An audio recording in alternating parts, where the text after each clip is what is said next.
Foreign Affairs, Adel Al-Jubeir. Mr. Minister, thanks for joining us.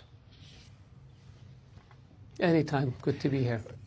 We were just talking about gas prices. We were talking about what the president said today in the piece by Peter Doocy from the White House, in which he said gas prices are inching up because of what the Russians and the Saudis just did.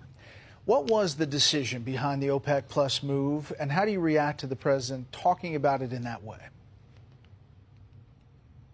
We are very committed to ensuring stability in the oil markets to the benefit of consumers and producers. Over the past year, when we saw shortages, we increased our oil production gradually. Now we are seeing, meaning the 22 countries that make up OPEC Plus, we are seeing shortages. We are seeing headwinds in terms of geopolitics. We're seeing headwinds in terms of growth rates, a slowdown in economies throughout the world. And we want to make sure that we act in a preemptive fashion to ensure that we don't have a collapse of the energy markets, which would be detrimental not only to producers, but also to consumers and the global economy. Mr. Minister, the president seems to suggest that you all are working with Russia, and it sounds like, and people in his own party say, it's sort of like thumbing the nose at the U.S. at this time, short of an election. Here is Ro Khanna, a Democratic congressman, very fired up about this. Take a listen. The priority is to get gas prices low, and what we need to do is be very tough on Saudi Arabia. I mean, after all we've done for that country, President Bush, the first Bush, defended them against Saddam Hussein, made sure that they weren't invaded. We give them all of the weapons, 70% of their weapons. For them to do this to the American people is outrageous. And we should say if they don't reverse their decision, we're going to stop sending them weapons. So how do you respond to that? I think that this is probably part of the emotions that have to do with upcoming elections. Saudi Arabia does not politicize oil or oil decisions. Oil is not a weapon. It's not a fighter plane. It's not a tank. You can't shoot it. You can't do anything with it. We look at oil as a commodity, and we look at oil as important to the global economy in which we have a huge stake. The idea that Saudi Arabia would do this to harm the U.S. or to be in any way politically involved is absolutely not correct at all. With due respect, the reason you have high prices in the United States is because you have a refining shortage that has been in existence for more than 20 years. You haven't built refineries in decades.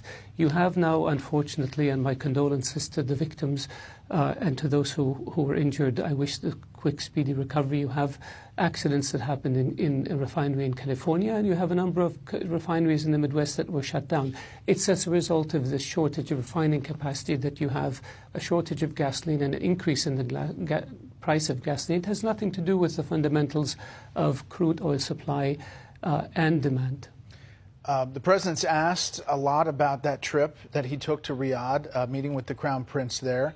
He often says that it wasn't about oil per se, but people in his party say that they expected something to come from that trip.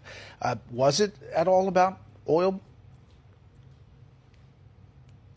The relationship between the U.S. and Saudi Arabia has been a partnership and an alliance and a strategic relationship for more than 8 decades.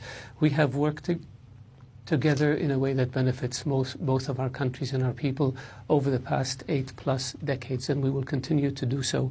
The visit of the president had a very broad agenda. It had to do with how we can set the relationship so that we can continue to work together effectively for the coming 8 decades. And I think that the issue of oil and oil production may have been taken out of context by perhaps commentators and analysts. The visit was about the bilateral relationship, our shared vision for the future, how we deal with instability in the region, how we protect our interests, how we promote peace, how we promote economic trade and opportunity and investment, and how we enhance and strengthen this fundamentally important relationship to both countries. Speaking of promoting peace, the UN-brokered ceasefire between Saudi Arabia and Yemen came to an end October 2nd, and the Iranian-backed Houthi rebels have put out a statement saying they are warning of an imminent return to military operations.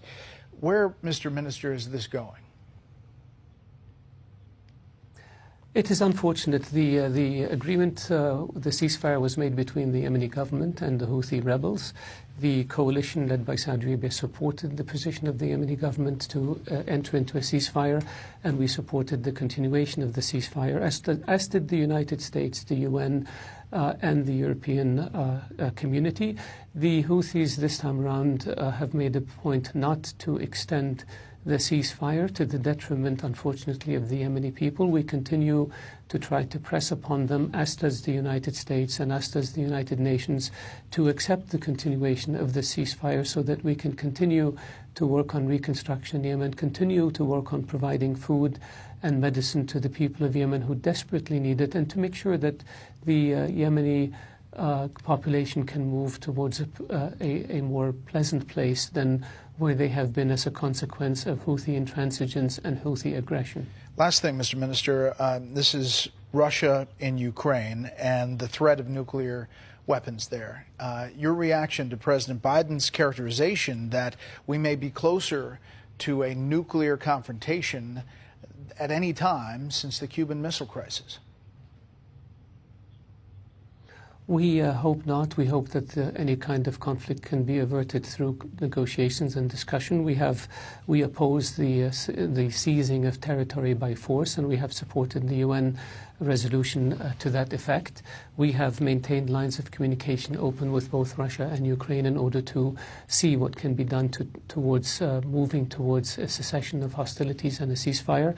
His Royal Highness the Crown Prince was instrumental in working out a release of political prisoners that included a number of nationalities, including American citizens. We will continue to work to see how we can avoid escalation on both sides and how we can move towards a resolution of this conflict based on logic and based on negotiations rather than based on the use of force. The whole world loses when conflict continues, and it is incumbent upon us to do everything we can to try to find a resolution to this that is a just resolution and in accord with international laws. Let me end where I started. With the OPEC Plus decision, with EU sanctions on Russia, do you expect oil prices to skyrocket, if you will, in coming days, weeks, months?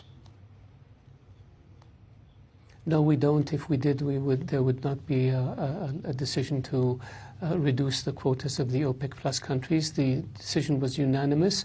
We saw an increase in the a reduction in the demand for crude oil going forward, and there were multiple factors that would have an impact on the supply-demand fundamentals, and we wanted to make sure that we were preemptive or proactive and that we avert a potential collapse of the energy markets that would not benefit consumers or producers. We will continue to watch the situation carefully as we have over the past year, and we will determine what the market needs, and we will make decisions in accord with that, as we have not only over the past year but over the past decades.